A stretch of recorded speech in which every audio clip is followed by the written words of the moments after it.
What's up, YouTube?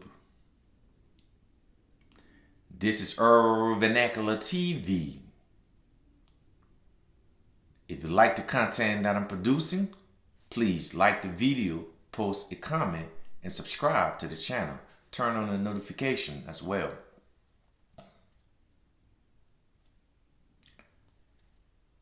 Some will argue in this current time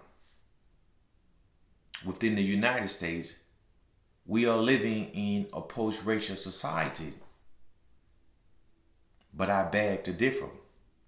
Racism and white supremacy is still prevalent in all avenues of the society.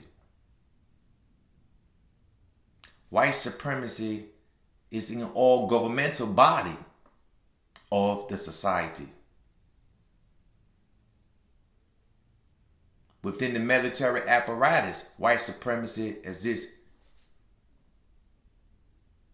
Racism and white supremacy is ingrained in the fabric of the nation and how the discourse between whites and black and brown community, the discourse between white and black and brown community and the governance of the society, racism and white supremacy is still the leading drive and force within this nation. Over the weekend in Buffalo, New York, a neo-Nazi, a white supremacist, a domestic terrorist, a mass murderer went into a predominantly black and brown community and murdered 12 people, wounding a few others. Why? Because of the color of their skin. The hate for black people, the white supremacy hate for black people, for black and brown community. Every time things not going good for white supremacy, they lash out onto black people. That's the history of the nation. For the last hundreds of years, that has been the history of the nation. During the 60s, during the 50s, during the 40s, during the 30s, during the 20s. Even after the 1860s, when slavery ended, white supremacy continued to trample on the rights of African American within this nation. This white mass murderer can murder all these people and become disarmed and get arrested without no incident. But every time white supremacist element within the police force encounter a black person, few minutes, few seconds, their lives are taken with all of these police brutality and extrajudicial killings that has been going on. George Floyd, Eric Garner, I can't breathe, I can't breathe. Racism and white supremacy is prevalent in all aspects of the society. Dylan Roof, he went into South Carolina, a South Carolina church, mass murder all these black people. Why? Because of the color of their skin, the hate for black people. Patrick Wood in El Paso, Texas, murdered 23 people in the brown community. Racism and white supremacy is ingrained within this nation.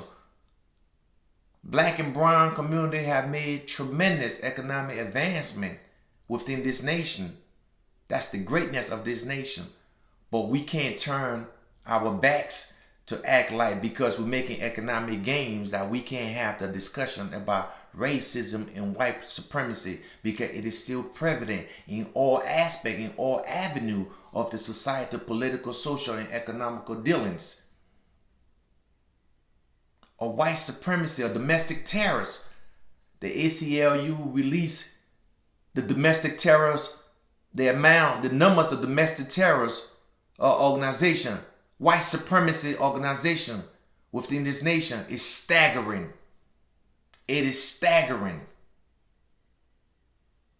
The FBI themselves know about all these organizations because white supremacy also exists within these bureaucracy. Racism and white supremacy is a detriment to all. It's a detrimental.